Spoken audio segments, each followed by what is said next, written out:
My name is Mo Amir, and you are tuned in to This is Vancolour, British Columbia's bona fide culture and politics TV talk show right here on Check and Check Plus. We have a stacked show for you tonight. We're going to reflect on some of the lessons that we've learned during the global pandemic as we're joined by Canadian broadcasting icon Linda Steele. But first, I'm joined by a Canadian race walker, the pride of Richmond, BC, who brought home a big, shiny bronze medal from the 2020 Summer Olympics in Tokyo, which actually took place this year, in the men's 50-kilometer race walk, an event which has apparently walked its last race in the Olympics. You've seen his beautiful face on boxes of Kraft Dinner, a sponsorship that actually raised money for kids' sport. Please do not dawdle if you're in front of him. He is Evan Dunfee. Evan. Mo. A pleasure to see you. Thank you so much. It's an honor and a privilege to be here. Congratulations on the bronze medal. Thank you. Amazing. You are a great ambassador to the sport, and you represented us so well. It's been a long journey, 21 years dreaming of that medal, so to finally get it, I couldn't ask for anything more. I have to ask you something. So the 2020 Summer Olympics was postponed to this year, 2021. Is it still Tokyo 2020 or is it Tokyo 2021? What do we call it officially? You know, the medal says Tokyo 2020, so I think we gotta go with that. The IOC's never been great with numbers. It was also, they call it the 32nd Olympiad, and it was the 29th Olympiad because they counted all the war years that didn't happen. So numbers have never been a strong suit for the IOC. So we'll just call it Tokyo 2020, and we won't ask any questions. We'll move on. Got it. I love it. Now, your sport, race walking. From my understanding, there are two key rules. The first is the loss of contact rule, which basically means your back foot, the toes have to remain on the ground until your front heel touches the ground. And then the second rule, from my understanding, is that the supporting leg has to be straight until your body clears it. Is that correct? Yeah, spot on. So in layman's terms, you have to have one foot on the ground at all times, and your front leg has to be straight when it lands. I'd like to tell people race walking is just running with rules. It's pretty much what it is. Yeah. So that's the interesting part for me, because your race is long. It's 50 kilometers. So is there like a judge that's making sure that everyone is abiding by the rule, like a judge for each racer, for each participant? Yeah. So in order to follow those rules, we have to have someone watching us and adjudicating. Right. And so to do that, we'll have 7 judges who are around the course, and we race on a really small, either a 1 or a 2 kilometer loop. And is there one judge for each racer? No, so the judges will be watching. They'll kind of have a zone, and they'll watch everyone come through, and they'll kind of pick out, athletes they think are on the verge. They can give cautions saying that, like, hey, look, like your technique's it's iffy, it's close, like I'm kind of paying attention, or you can get warnings, and you don't know if a judge is giving you a warning, and those will go up on a big board that you can see every lap, and you can see who has how many warnings. And the reason you don't know which judge gave it to you is because you can't have one judge that doesn't like you and gives you all your warnings. You can only get one warning from each judge. So if you knew which judge gave you a warning, you wouldn't have to worry about your technique around that judge. So that part's kind of like hidden from the athlete, so that they just don't go, oh, well, this judge already gave me a warning, so I'm just going to run past them or something like that. So it's a fairly good system. It does a trick. Cool.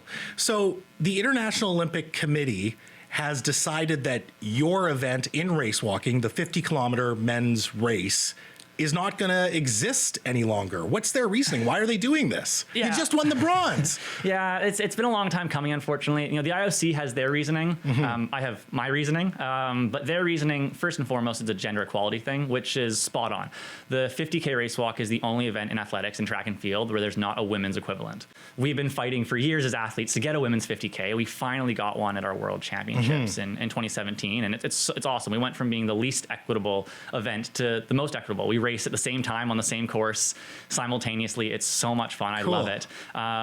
So that's one of their reasonings. But so why not just add a 50K for women? You'd think that would make sense. We've given them a solution that would have less overall race walkers in total, complete gender equality, and we're not adding any time to the schedule because we just race at the same time. So the fact that they've not even been willing to enter those discussions show me that that's really just a false flag, red herring. So what do you think the real reason is then?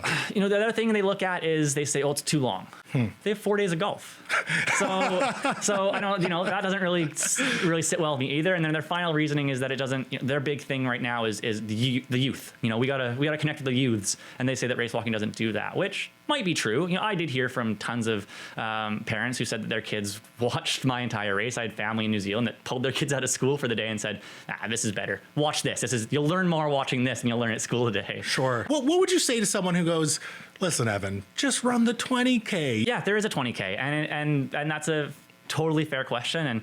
And to me, that 20K is a sprint. The 50K, I think the beauty of race. You're bragging now. See, you're bragging. It's just the beauty to me of race walking, and it's born out of endurance. It's born out of these 6-day races. It's born out of guys saying, "I bet you I can walk from New York to Boston in X amount of days." Yeah. That's kind of the history of it, and so I think the 50K being the longest foot race in the Olympics kind of embodies that history. But also, the last 2 years we've all had to learn how to endure. Yeah. And I think the 50K is the best showcase of that ability to endure. It's not athletes competing against each other. It's athletes competing against 50 kilometers. Right. And you see that you guys will miscalculate their energy and they'll blow up magnificently. Athletes like myself who somehow find that last gear late in the race and are able to charge home and go from 5th to 3rd in that last lap. And there's some beauty in that. I love it. Evan, as we wrap up here, I have to ask, you got the bronze medal. I'm sure you're training for the next Olympics, but what is next for you? So our World Championships next summer are in Eugene. Not having family and friends in Tokyo, being able to have World Champs an 8-hour drive away. I'm just so excited to packing a bus with my closest people and getting them out to cheer me on. And then over the pandemic, I kind of fell in love with municipal politics. City of Richmond started putting all their stuff online. I started watching. And so you're running for City Council? Is this what you're doing? I've walked my city more than anybody else. I think I have a unique lens as a pedestrian, and I think that lens would be well suited to city politics. So I'm throwing my hat in the ring, and I'm running for City Council next year. This is huge. Thank you so much. I appreciate that you're running. I respect that, and I wish you the best of luck. Thanks so much for being on the show. Thanks for having me on.